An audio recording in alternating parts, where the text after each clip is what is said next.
بسم اللہ الرحمن الرحیم نحمدہ و نصلی علی رسول الکریم۔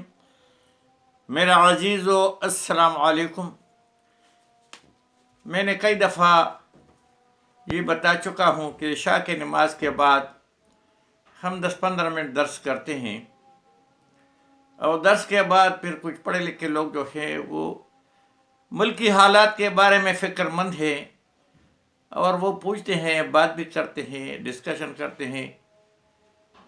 تو انہوں نے آج ایک عجیب بات بتائی کہ حاجی صاحب کیا بات ہے،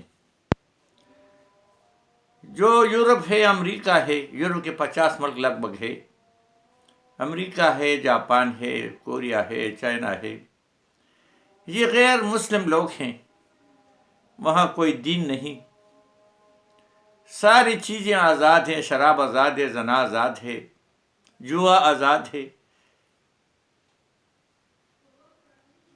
بس صرف یہ ہے کہ کسی کو حق تلفی نہیں ہونی چاہیے، انصاف نمبر 1 ہے۔ تو وہ ترقی پہ ترقی کرتے جا رہے ہیں، اور ہم تنزلی کی طرف جا رہے ہیں، ڈے بائی ڈے ہم نیچے جا رہے ہیں۔ جب سے پاکستان بنا اس دن سے لے کے ابھی تک ہم ایک قدم آگے تو 10 قدم پیچھے جا رہے ہیں۔ تو یہ ریزن کیا ہے، بات کیا ہے؟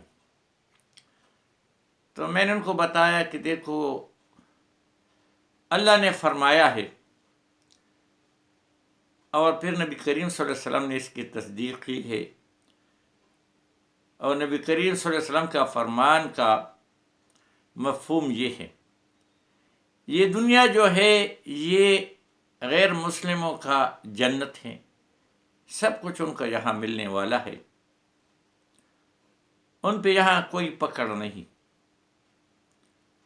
ان کے لیے آخرت میں کچھ نہیں، مگر مومن کے لیے یہ دنیا قید کے مانند ہے، اور قید میں آدمی جب اندر ہوتا ہے تو اس پہ پابندیاں ہوتی ہیں کہ یہ اس ٹائم تم نے سونا ہے، اس ٹائم تم نے جاگنا ہے، یہ تم نے کرنا ہے، یہ تم نے نہیں کرنا، اگرچہ ان کو کھانا تیار ملتا ہے مگر اس کی مرضی کی نہیں۔ تو ہم مومن جو ہے ہم قید میں ہیں، دنیا کے قید میں۔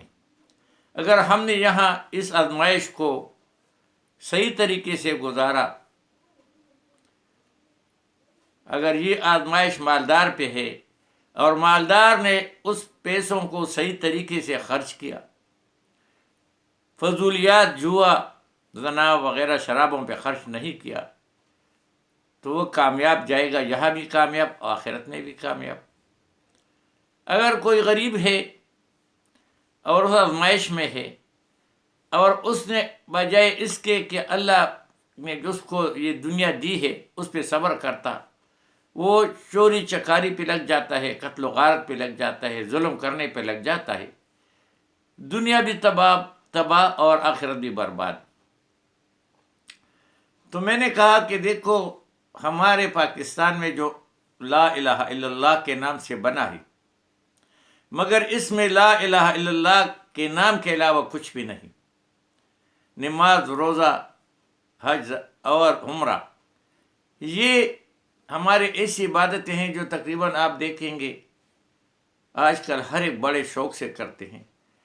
یہ حقوق اللہ ہے، مگر حقوق العباد، بندوں کے حقوق کوئی ادا نہیں کرتا، انصاف کبھی نہیں، کدھر بھی نہیں، ظلم پہ ظلم ہو رہا ہے، ظلم پہ ظلم ہو رہا ہے، اور پھر ہمارے پاس سرکاری ظلم ہو رہا ہے، کوئی کسی سے نہیں پوچھتا، کوئی کسی کا حق نہیں دیتا، بس 5 سال کے بعد، 6 سال کے بعد ووٹ لینے کے لیے آ جاتے ہیں، یہ کروں گا، وہ کروں گا، بس پھر وہ 5-6 سال جہازوں میں پھرتے، انہی غریبوں کے پیسوں پہ جہازوں میں پھرتے ہیں، دنیا میں چکر لگاتے ہیں، وزٹ پہ وزٹ کرتے جاتے ہیں، 7 سٹار ہوٹلوں میں رہتے ہیں، عیاشی کرتے ہیں، سیاہ و سفید کے مالک ہو جاتے ہیں، اور جتنے بھی سریا، سیمنٹ اور گارے کا کام ہوتا ہے اس میں بڑے دلچسپی لیتے ہیں کہ اس میں بہت زیادہ انکم ہے، نو کدھر پل بنائیں گے، کدھر موٹر وے بنائیں گے، تو کدھر کیا،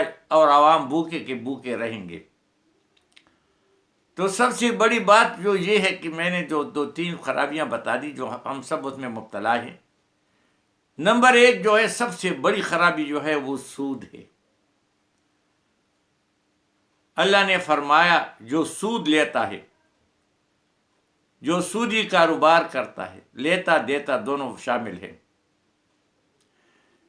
تو وہ جو ہے میرے ساتھ جنگ کرنے کے لیے تیار ہو جائے. اللہ کے ساتھ کون لڑ سکتا ہے؟ کوئی لڑ سکتا ہے؟ اور ہم سب لڑ رہے ہیں. سارا ملک جو ہے سود پہ چل رہا ہے. IMF سے سود ملے، ورلڈ بینک سے سود ملے، ایشین ڈیولپمنٹ سے سود ملے، بڑے خوش ہیں، مبارکباد ایک دوسرے کو دیتے ہیں. اس کا فائدہ ہے نا، وہ آپس میں بندر بانٹ بڑا آسان ہو جاتا ہے.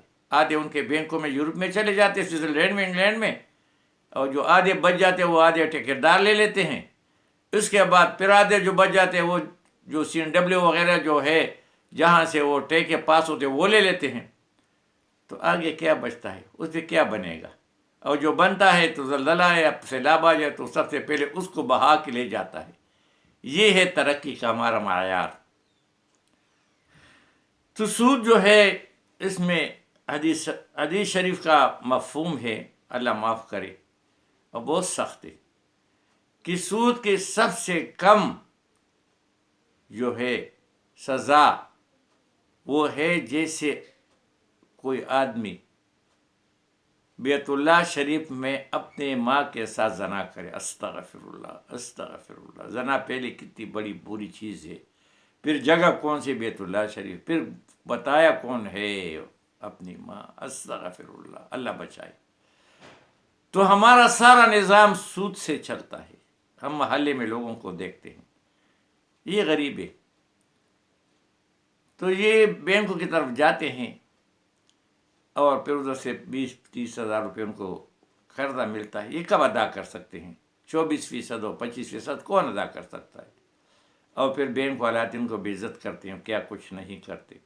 اور میں ان کو مسجد میں بتاتا ہوں خدا کے بندے یہ کام نہ کرو، بھوک سے مرو، کسی سے قرض مانگو، قرض نہ لو بینکوں سے، کیونکہ یہ اللہ کی ناراضگی کا ذریعہ ہے اور کبھی بھی ترقی نہیں کر سکو گے. یہ جو یورپین وغیرہ قرضے لیتے ہیں وہ سب کچھ کرتے ہیں، اللہ نے ان کو کچھ نہیں کہنا. وہاں زنا پہ پابندی نہیں، شراب پہ نہیں، جوئے پہ نہیں، اور سود پہ کسی چیز پہ بھی نہیں. وہ دنیا ان کا ہے.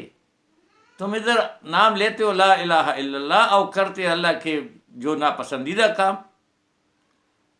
تو پاکستان قرضے پہ چل رہا ہے، یہ کبھی بھی ترقی نہیں کر سکتا. یا تو لا الہ الا اللہ چھوڑ دے، یا اس کو اسلامی جمہوریہ نہیں بلکہ اس کو جمہوریہ بھی نہ کہے، صرف پاکستان کہے. یہاں نہ جمہوریت کی کوئی چیز ہے اور نہ اسلام کا کوئی چیز ہے، صرف پاکستان کا ہے.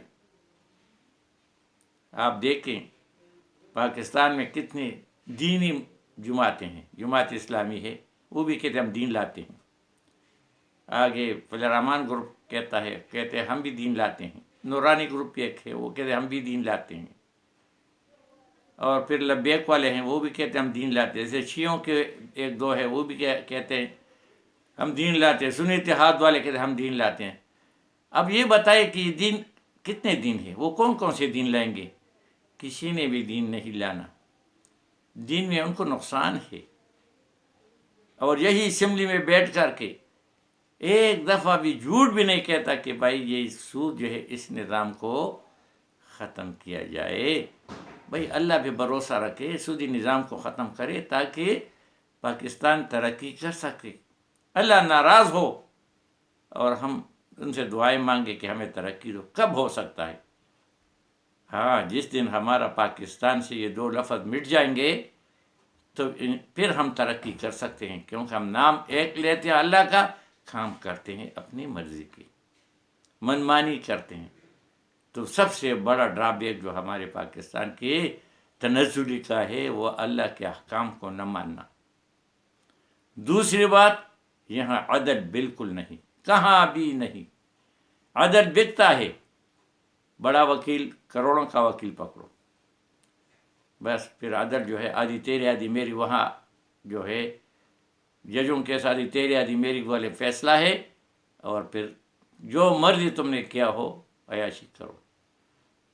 یہ عدل جو ہے انصاف علی کرم اللہ وجہ نے فرمایا ہے کہ کفر کی حکومت چل سکتی ہے مگر عدل نہ ہو، بے انصافی ہو، یعنی ظلم ہو، اس کی حکومت نہیں چل سکتی. بس بھائی یہ ہم جو سوچ رہے ہیں کہ ترقی ہوگا، جمعے کے دن کتنی دعائیں کرتے ہیں لوگ، ہر نماز کے بعد دعا کرتے ہیں، آمین آمین کہتے ہیں. حج شریف کے موقع پہ کتنے حاجی، کروڑ کے لگ بھگ 50 لاکھ تو کم سے کم ہوتے ہیں، وہ دعائیں کرتے ہیں. رمضان شریف آ رہا ہے، اس میں دعائیں کرتے ہیں. یہ دعائیں کیسے قبول ہوں گی؟ منہ سے ایک بات، عمل سے دوسری بات، دل میں تیسری بات، یہ کب ہو سکتا ہے؟ بس بھائی یہ ہمارا جو ہے وہ ذلت اور رسوائی کا ذریعہ ہم نے خود اپنے عمل سے پیدا کیا، اور اوپر سے لے کے نیچے تک، اور اوپر جتنے بھی لوگ ہیں وہ یہ نہ سمجھے کہ ہم یہاں عیاشی کریں تو آخرت بھی ہمارے لیے ایسے ہوگا. انشاءاللہ انشاءاللہ انشاءاللہ ان کا وہ حشر ہوگا جو فرعون کا بھی نہیں ہوگا، حامان کا بھی نہیں ہوگا، ایسے حشر ان کا ہوگا. مگر ہم تو دعا کر کے یا اللہ ان کا حشر یہاں کرے، آخرت آپ کی مرضی. وما علینا الا البلاغ.